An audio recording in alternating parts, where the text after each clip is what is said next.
Okay, welcome. Thank you very much for clicking on. We're going to take a look at some of my car boot sale finds.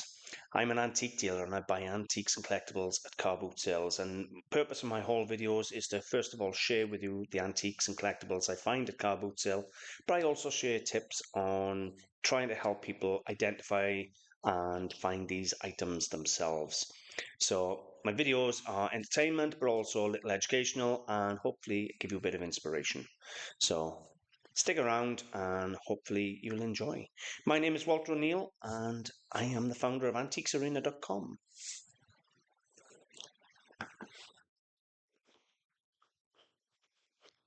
Okay, so we're going to start off with this first piece. I bought two of these different woods. This is the first one. You can see the size of it up against the can of Coke there, can of Pepsi. It is a large, it's a light wood, maybe a pine or some other similar softwood, large carved horse head sculpture. Beautiful quality carving, really nice. Now this one cost me a fiver. You wouldn't want to carve that for a piece for a fiver, would you? Look at the quality of that. I love all the grain work. You can see all the carving markings, the chisel markings. It's really, really nice, beautiful quality. Just a nice bit of art and woodwork. Cost me a fiver. I'm asking 65, but I bought two of those. This one's only a kilo heavy, kilo in weight. So you can imagine. Um, it's nice, but this one 2.5 or 2.6 kilos from a hardwood. Both from the same buyer. She purchased them from Boothwell's Antique Fair. And I paid a tenner for this one and a fiver for the other one. Now, if you're watching overseas, for every £10, about 12 and a half dollars, give or take somewhere on there. So we're talking about $20 for the two. Really, really nice. This one, as I said, is a really heavy example. 2.6 kilos. As nice as this one is, and it's got a weight, and I love this grain, I think the other one's got slightly better carving. But either way, I've put them both out £65 each. Now, when you're looking for anything wood, if you're not taking into consideration tribal, then you're looking for substantial pieces. Size is important. These are that big, they will make a really good impression in a room. You know, they're standalone pieces. You could put them on a table in the middle of the room on a dresser. They're going to look amazing. And if you love horses, then they're fabulous. But when I'm looking for carvings, I'm looking for size, I'm looking for quality of carving, hardwood preferably, but the subject matter is very important. These are horses, they're going to sell in no time at all. But I just bought a gorilla. Oh, it's absolutely fabulous. It'll be in one of my later videos in the future, up and coming videos. And I bought a big carved gorilla from hardwood, very heavy, beautiful. So yeah, subject matter is really important. I was only saying the other day, I don't have a lot of gold to put in my videos, and then I go to Abergavenny, I'm rummaging through a costume jewellery box, and I pull out a 9-carat gold brooch with what I presume is a cubic zirconia. It's not stamped diamond, and I haven't gone around to testing it yet. I will test it. It's not something that's going to jump out the door. So it's 9-carat gold. It is fully hallmarked, 375, which is the gold standard for 9-carat. But it cost me £1. There you go. Cost me a whole pound. It's only 1.7 grams, but when you take into consideration 9-carat gold is about 28, £29 a gram. So there's well over 50 quid just in the melt value of the scrap of the gold. So I'm not actually a lot above scrap value. I can weigh it in for 50 quid. And I've got 65 on it. So I think I'm being very fair with that, considering you're buying a beautiful brooch. But that's the way I work. Gold is so expensive at the moment, you're not achieving a huge amount above scrap value unless it's fitted with diamonds or, some really nice stones, or it's by a very top maker. Because gold is so expensive, a lot of the times you're getting more money on the melt value than what somebody will pay for the item. Unfortunately, that's the truth these days. For £1 paid, 65 asking. So you can see the type of profits I'm looking for when I go to the car boot sales. I'm not looking to spend a fiver to sell something for a tenner, then take any costs out. I'm looking, if I spend a fiver, I'm hoping to get, £50 back, something like that, 10 to 1. This is one of a group I'm going to share with you. They are Swedish and they are by Matt Johansson. Now this is 3 little ducklings or gooselings or something like that. This is a large example. There's the paper label. They've got the paper labels and they've got the signature on the base. Now, I got a better example of the label for you than that one. But you can see there, these are slab construction paperweights, signed on the base, acid etched on the base, or signed with an engraver. So yeah, nice thing. I paid £10 for 3. Now, people are asking £150 for this paperweight online, some people. I've obviously gone in at 75. It is a beautiful thing. Mats Johansson is a name you want to look for in Swedish glass paperweights, but paperweights in general, I do very, very well with. This is the next paperweight, which is a Mats Johansson again. I had 3 Mats Johansson paperweights for a tenner. This one is a more common. This is the seal. I see these a lot. I don't see that last one, the big one, was quite rare. This one I see quite a bit. I got a, there you go, signed again. It must be the next one. I've got the photographs for you. But 25 on that one. And then this one is really unusual. It's a Mats Johansson Hedgehog. But all the ones I was searching for hedgehogs, and they were all in slab construction, like the last ones, where you had the slab of crystal and they indent the hedgehog or whatever pattern into it. This is actually formed as a 3-dimensional hedgehog, and I can't find another one, to be honest with you. There's an example, a good example for you of the labels. Mats Johansson, Sweden. If it's signed underneath, it will be signed Mats Johansson, Sweden, with a number. You'll have a serial number or pattern number or something like that after it. And I'm asking £20 for that one. So we can imagine there, I've paid £10 for the 3, and I'm asking £7,500, £120 for the 3. You had a little glimpse of these just now.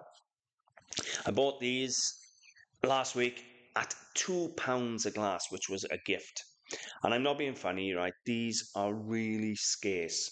They don't turn up at car boot sales that often. But I was really, really pleased to find them. They are antique Victorian penny-lit glasses. Now, the penny-lit glass is what it says. It's an ice cream glass. A glass you'd put 1 pence or 2 pence worth of ice cream in, and they'd lick the ice cream out of the glass. So you've got the glass, and then it's just got a little indentation for the ice cream. Now, these were introduced in around 1850, and they became considered unhygienic because of the spread of tuberculosis and things, because they weren't washed tidy by vendors. And in 1926, they were banned in London because of hygiene. I had the 3 for £2 each, £6, and I'm asking 85 for the 3. Now, if I went back 6 or 7, maybe it's a decade ago, 6, 7 years, 10 years, this middle one alone was selling for over £100. 10 years ago. Just gives you an idea of how tastes and times change. Now, these ice cream glasses, really, really collectible. I think these ones have all got a gadget tool mark underneath, which is the tool that held them when they were on the blow rod. Nice things. This I bought, and I wasn't 100% what it was, but I knew I was safe. It only cost me £2, but it's a couple of kilos of bronze. So bronze, and even if you just went in my melting pot, bronze is like £4 to £6 a kilo. So I knew it was £10, £15, whatever, of scrap. So I picked it up for £2. I actually thought it may have been the top of a whistle, but it turned out it was a bronze mushroom vent for a boat or a ship. Now this has got age. This is an old one. You can see the verdigris and everything underneath.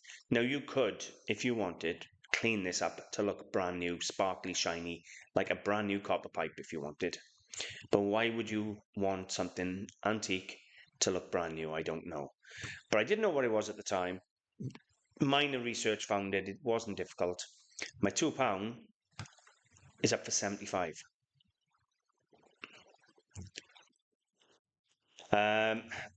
Next, I bought a group. There's another one to follow these. I paid £8 for the 3 figures. They are Austrian crystal by Swarovski crystal. And these ones have got the block stamp logo, which I'll share with you in a moment, which is the rare discontinued mark compared to the more modern mark, which I will share again. So first of all, I got two mice. Large mouse is 3.5 inches, something like that, and the small one's 2 to 2.5, not including the tail. So two nice mice, really nice, top quality Austrian crystal. There's the mark. So you can see here you have a square, and then this forms a sort of letter S in the block, and then underneath it has in writing Swarovski in capital letters. Hopefully you can see that. Anyway, paid £8 for 3 figurines. I'm asking £50 for this pair, and then I'm asking £25 for this beautiful butterfly. Now the butterfly is more modern. It has the later mark, the Swan mark. Again, beautiful thing. I'm going to share the mark with you now. There you go. There is the Swan mark. That is the more modern mark of the Swarovski. So nice things. They cost £8 for the 3. I missed a lot of Mats Johansson and Swarovski. It all come off the same stall. I'll explain it all to you at the end, but it was a really good stall. In fact, I'll do now.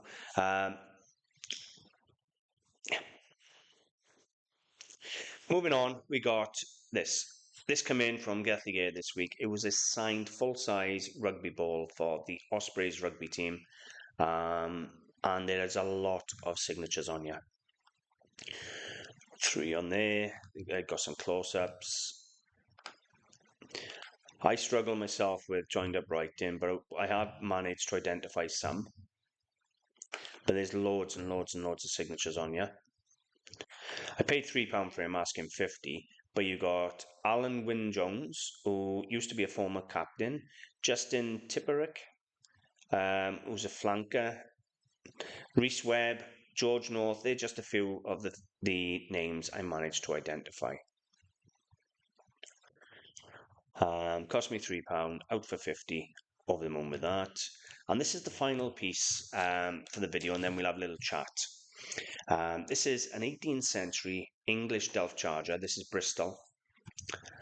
Now, what you're looking for, how to identify early Delft.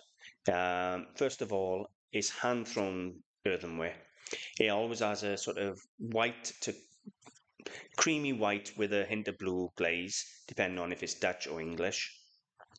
It's hand-painted, sometimes using finger painting. A lot of the time it's copying the Chinese designs. So you could, at a distance, mistake this for a piece of Kangxi porcelain. It's of the same period, early 18th century. You turn it over and you'll see spur marks. Let me turn him over for you now.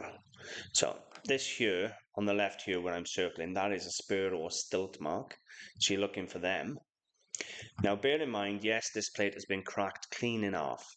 Alright, and you can see it's had lots of little filler repairs, and they've done an absolute poor job of doing it. I have no intention of cleaning this up. This is probably close on a 300-year-old plate. I'm selling it exactly as it is. If a museum or someone else wants to buy it and restore it properly, then they can. I paid £1 for it. Alright. So you've then got to look at, is it English or is it Dutch? Dutch Delft, generally signed on the back or painted on the back with a maker's mark. English Delft tends to be unmarked or comes with like a sgraffito or inscribed mark. English Delft tends to be more copying the floral or the Chinese designs, where Dutch Delft seems to be more like theatrical stories and things like that. So there's loads of things to consider when you're looking at Delft and things like that. But I'm asking 65 for £1.